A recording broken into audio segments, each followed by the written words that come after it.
small details in the end of the day will make the big difference, in my opinion. So as you say, and I will keep repeat, the consistency is the most difficult thing. Just doing it every day. Yes, every day. Do you ever wake up and you say, I don't want to do it today? I fight against my mind. Yes, sometimes it's happened. We are all human beings. We are not happy every day. We are, not in a good mood every day. It's normal. It's part of us. What do you do to overcome that? I fight against that. It's the big challenge. It's when you're not willing to do something, but you have to do it. This is the main point. This is why I say our mind, it's a box of surprises, and you have to challenge yourself to be consistent. I repeat, sometimes it's hard. It's what many people say, you like to go to the gym every day. Of course, no. It's not true. Nobody likes to go to the gym every day. But you have to do it. Probably yes, because your mental strength is coming from that moments, that in a hard moments, you should do it. So, and I do it because after that, maybe in the beginning you feel hard to start, but after when you finish the gym or cold plunge or even the training, you will feel better. What would you say to a young person today who felt that they were predetermined to be a certain way? You've already quit. If you've accepted that where you are is where you're going to be, you've already lost. And there's no power in that. There's no power in that. That's like staying right here. You're not popping the clutch. You're not going forward. You've made a choice to just stay here. And that's your responsibility. And I'm not saying it's going to be easy. I'm not saying there are not challenges, problems, obstacles, issues, fears. But when you quit right here, you're right. This is where you're going to be. You never quit. Quitting is not an option. Hey. Don't ever let somebody tell you you can't do something. Not even me. All right? All right. You got a dream, you got to protect it. People can't do something themselves. They want to tell you you can't do it.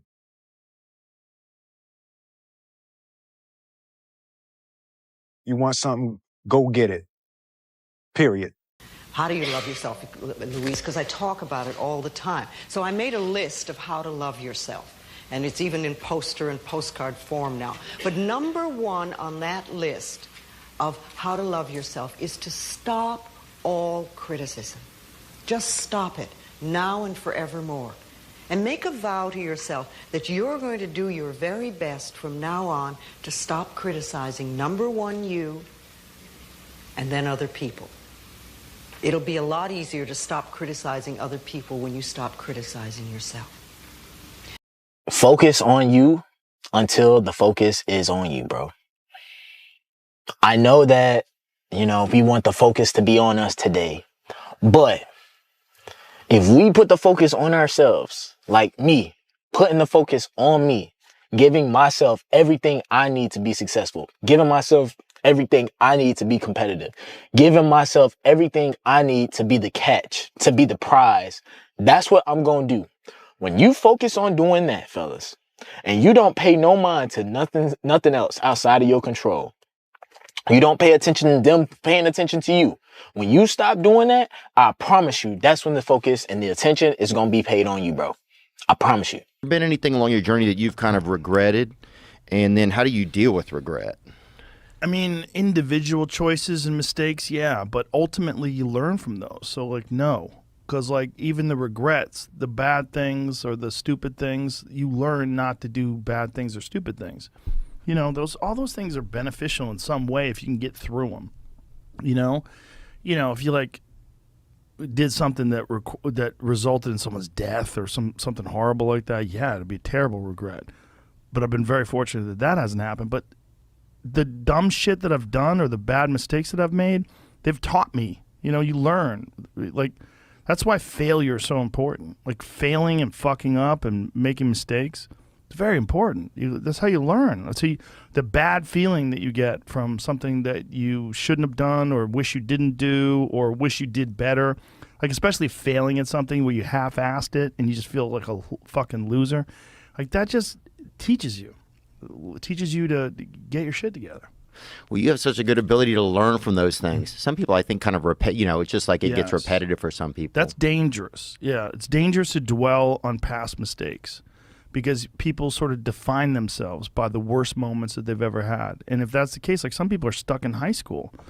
You know, they're stuck in failures that they had like when they were first getting jobs, and they always think that they're a loser, and they don't like the feeling of failure, so they keep low expectations so that they never have to feel that. You got to get through it. You got to get through bad feelings. You got to get through failure. It's very important. And you get through it by just picking yourself back up and moving forward and going.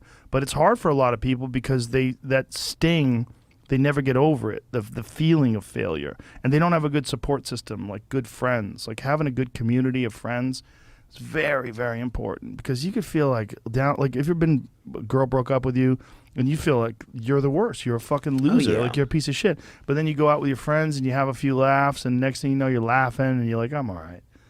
We'll be all right.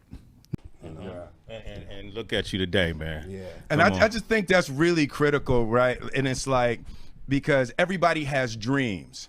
And as much as you want to be able to listen a little bit, because somebody's going to give you a gem, but nobody knows but you. You can't get advice on what you should do with your life, right? Nobody knows what you are.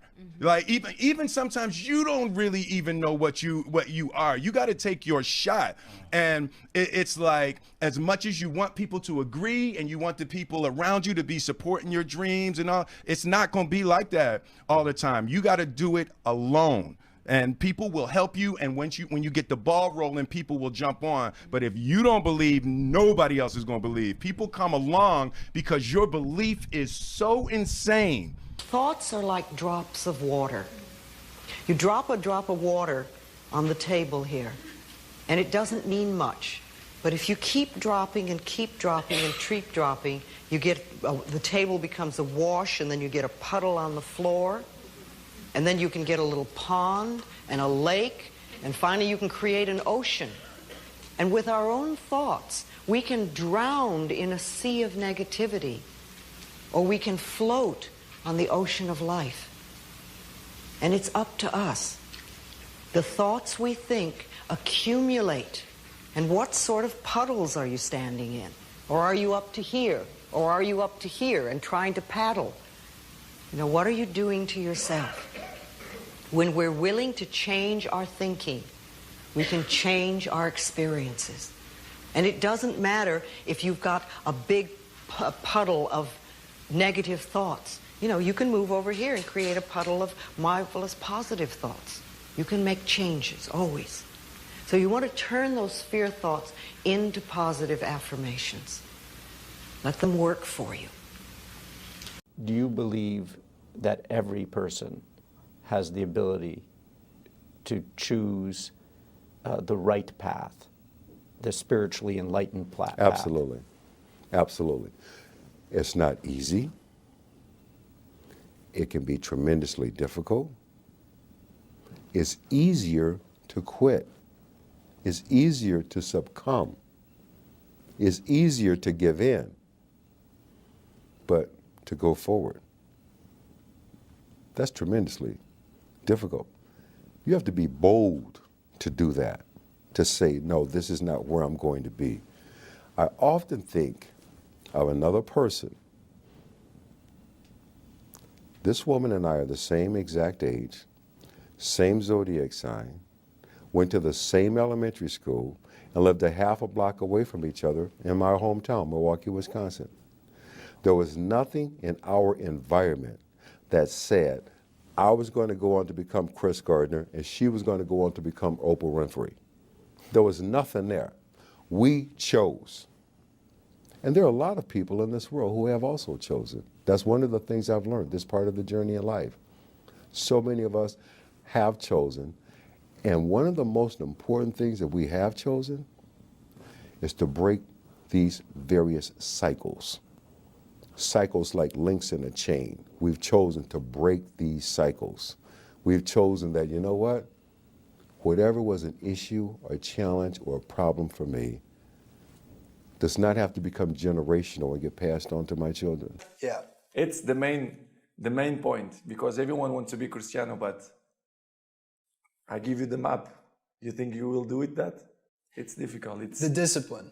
the discipline is the most difficult thing, not only in the sports, but in the life.